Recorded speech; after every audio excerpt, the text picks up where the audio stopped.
तो आज हम हिंदी भाषा पर चर्चा करेंगे। आज हम हिंदी में समास देखेंगे। इससे पहले हिंदी भाषा के लिए मैं दो लाइन प्रस्तुत करना चाहूँगा कि हिंदी भाषा भाव की अभिव्यक्ति है। हिंदी भाषा भाव की अभिव्यक्ति है। यह मातृभूमि पर मर मिटने की एक शक्ति है। इसी के साथ मैं हरिओम स्वागत करता हूँ आपके अपने परिवार एचओ स्टडी ग्रुप में। तो आज हम हिंदी भाषा में समास पढ़ेंगे। समास मैंने आपको थोड़ा सा पहले भी बताया कि क्या होता है, और समास आज हम विस्तार से पढ़ेंगे। इसके कितने प्रकार हैं और कौन कौन से उदाहरण के साथ आज हम समास पढ़ेंगे। अब देखो समास, समास का क्या अर्थ होता है। समास का अर्थ क्या होता है, आप इस स को पकड़ो। स का अर्थ होता है संक्षिप्त। आप इस स को पकड़ो, स का अर्थ होता है संक्षिप्त। संक्षिप्त मतलब क्या होता है, छोटा।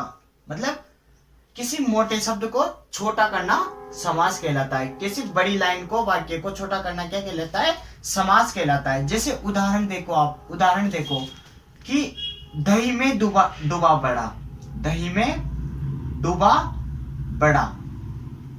ठीक है, ये उदाहरण दे दिया। अब मैंने इसको हटा दिया, मैंने इसको हटा दिया, तो अब क्या हुआ, देखो दही बड़ा तो छोटा हो गया ना। अब देखो जैसे इसी का उठा लो आप कि देशभक्ति, देश के लिए भक्ति, देश के लिए भक्ति। ठीक, इतना बड़ा है। अब मैंने इसको ये हटा दिया, अब क्या हुआ, देश भक्ति मतलब देश के लिए भक्ति, देशभक्ति। दही में डूबा बड़ा, दही बड़ा। तो क्या हुआ, बड़े शब्द को, बड़े वाक्य को छोटा करना, संक्षिप्त करना। स से हमने स पकड़ा और संक्षिप्त लिखा। संक्षिप्त का अर्थ होता है छोटा।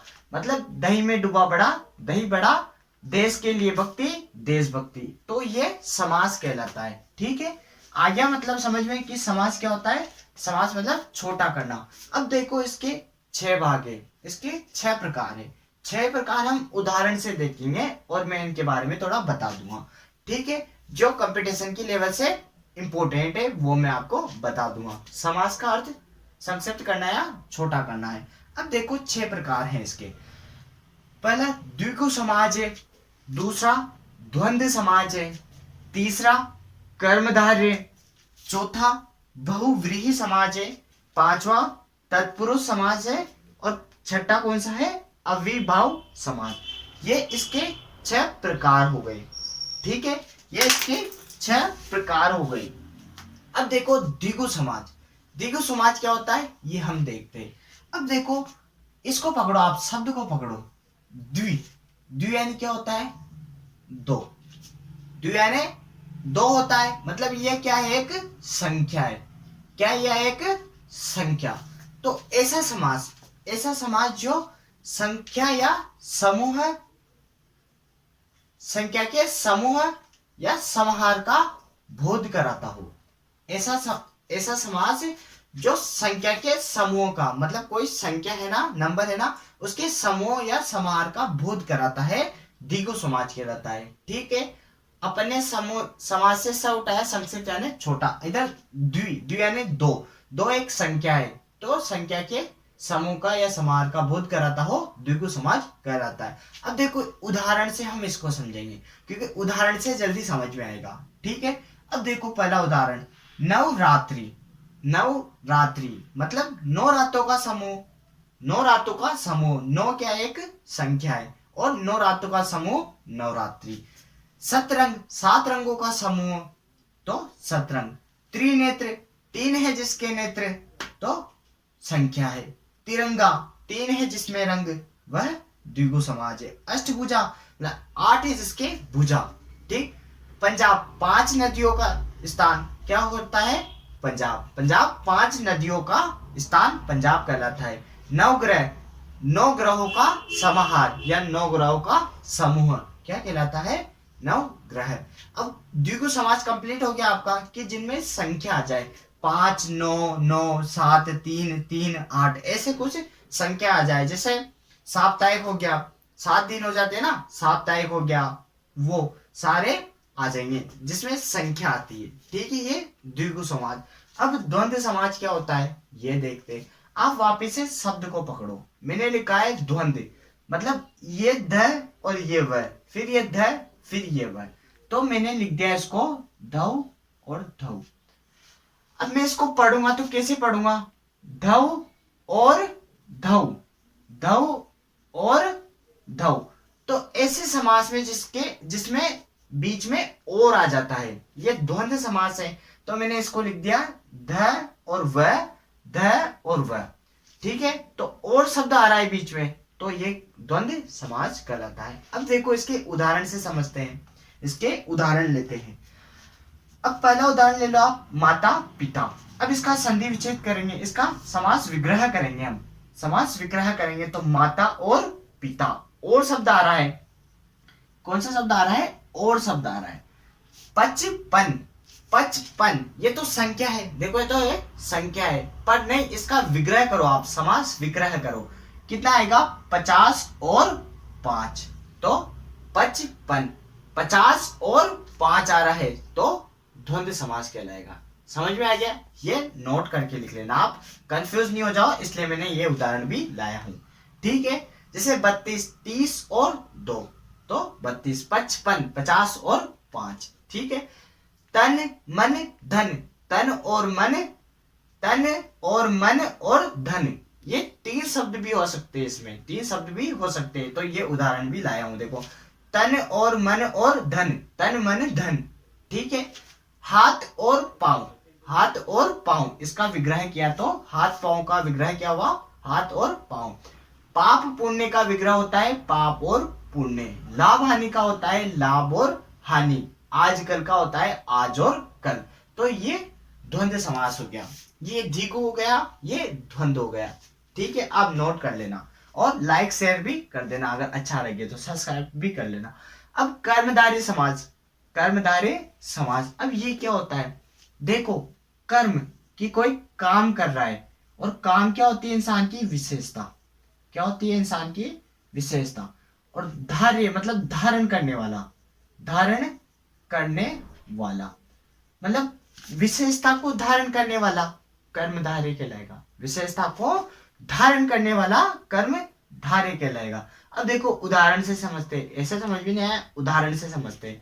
काली मिर्च, काली मिर्च, जो मिर्च काली है मतलब कालापन उसका क्या है, विशेषता है। मतलब ऐसी मिर्च जो काली है तो कालापन उसका विशेषता है, तो काली मिर्च मतलब विशेषता आ रही है ना, कि मिर्च की विशेषता कौन बता रहा है, कालापन, तो काली मिर्च। ये क्या हो गया, कर्मधारय हो गया। नील गाय, नीली है जो गाय, या इसमें है जो शब्द भी आता है, कि काली है जो मिर्च, नीली है जो गाय, महान है जो वीर, काला है जो पानी, सु है जो पुत्र, अच्छा है जो पुत्र, दुष्कर्म दूषित है जो क्रम।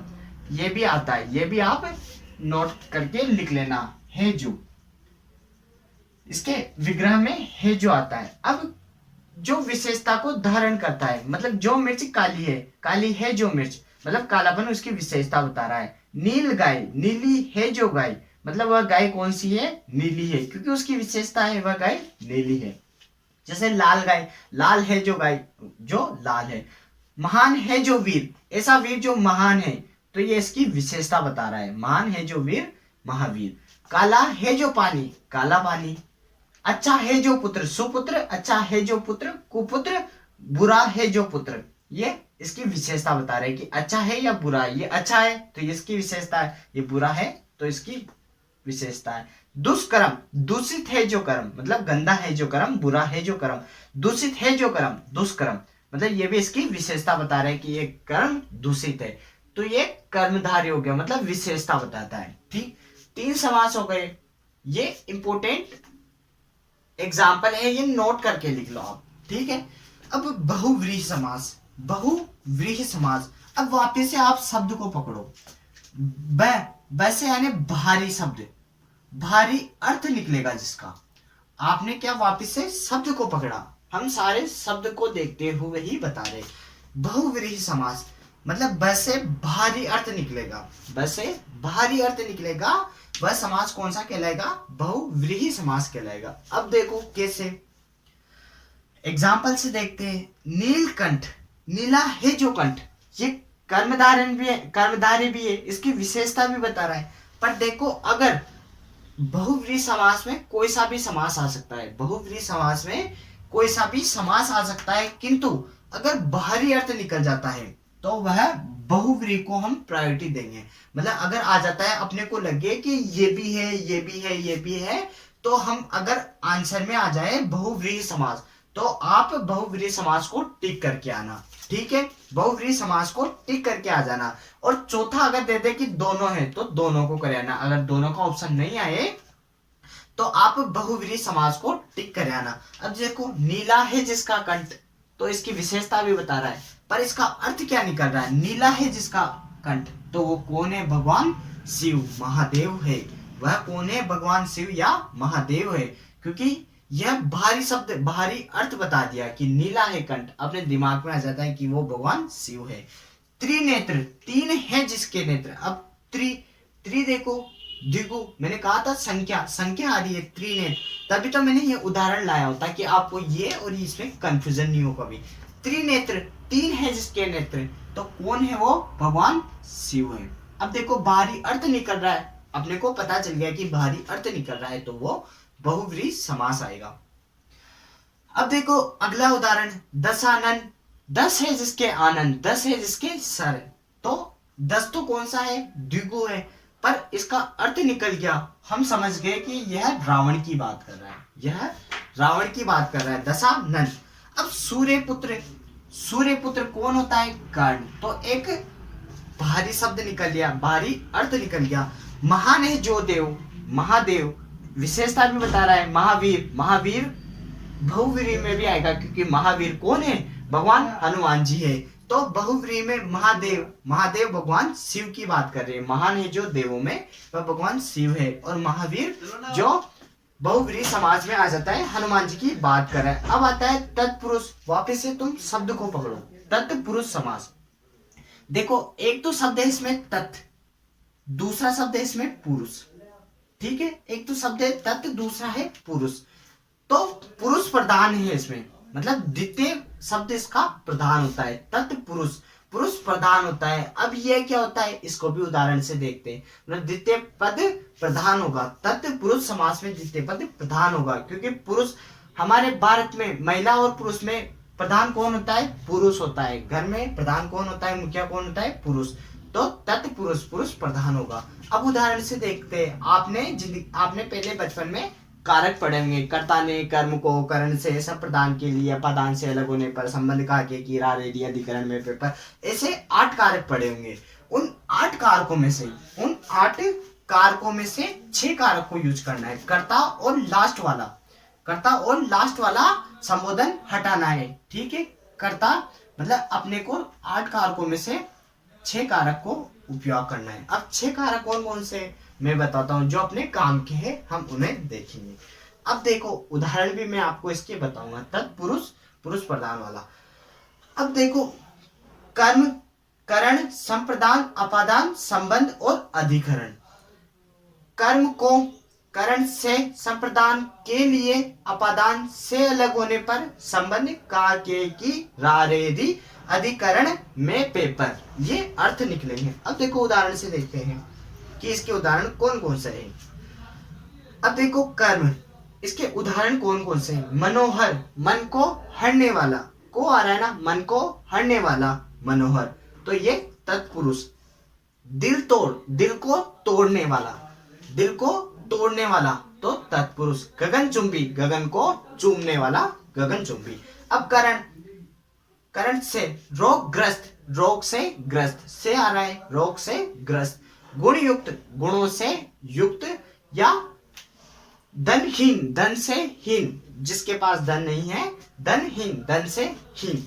अब संप्रदान, संप्रदान देशभक्ति, देश के लिए भक्ति। इनका विग्रह करके भी बता रहा हूं, अगर ये समास बनाना बता दे या विग्रह करना बता दे तो आप कंफ्यूज मत होना। देश के लिए भक्ति, देशभक्ति।